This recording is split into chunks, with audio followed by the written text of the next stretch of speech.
नमस्कार। लोकसभा चुनाव का दंगल लगातार जारी है और इस वक्त हम इत्र नगरी कन्नौज में हैं। इस बार इत्र नगरी में भी दिलचस्प मुकाबला देखने को मिल रहा है और सबसे महत्वपूर्ण बात यह है कि अल्पसंख्यक समुदाय के लोग आखिर इस लोकसभा चुनाव के दंगल को किस नजरिए से देख रहे हैं, क्या वो सोचते हैं, कौन नेता उनकी पसंद का है, किस नेता के बारे में क्या सोच रखते हैं। आइए इन तमाम लोगों से हम बातचीत करेंगे। सर, सबसे बड़ी बात यह लोकसभा चुनाव का दंगल है।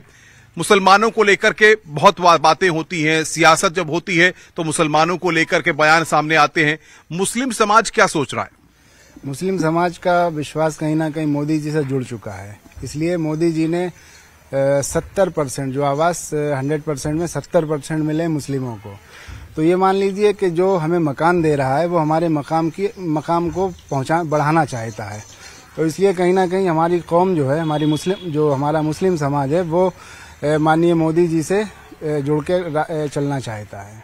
आपको क्या लगता है, जिस तरीके से हम देख रहे हैं कि अखिलेश यादव जो है कन्नौज से ताल ठोक रहे हैं, राहुल गांधी लगातार इंडी गठबंधन के लिए जिस तरीके से तमाम रैलियां और प्रचार कर रहे हैं, नरेंद्र मोदी लगातार कर रहे हैं, तो अखिलेश, राहुल और नरेंद्र मोदी, इनमें से किसे बेहतर मानते हैं आप? सिर्फ सुब्रत भैया कैसा ना कोई नेता कन्नौज में है और ना कोई होगा।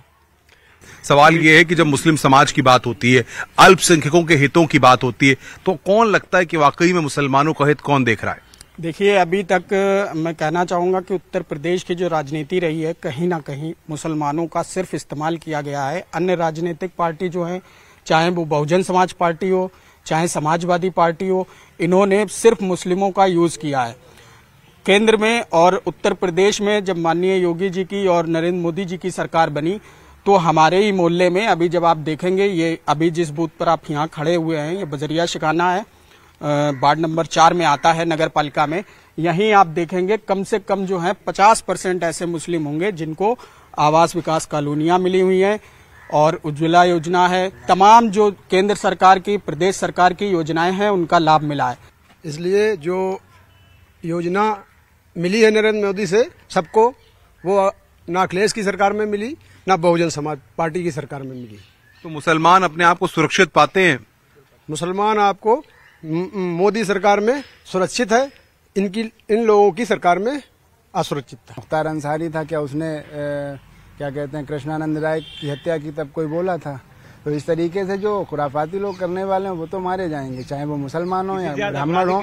अब इससे पहले क्या विकास दुबे का भी इनकाउंटर हुआ है, तो उसमें आप क्या सोचते हैं? युवा समाजवादी पार्टी में जितना भी बड़ा अधिकारी, जितना भी बड़ा गुंडा, उसको उतना ही बड़ा सम्मान दिया जाता है।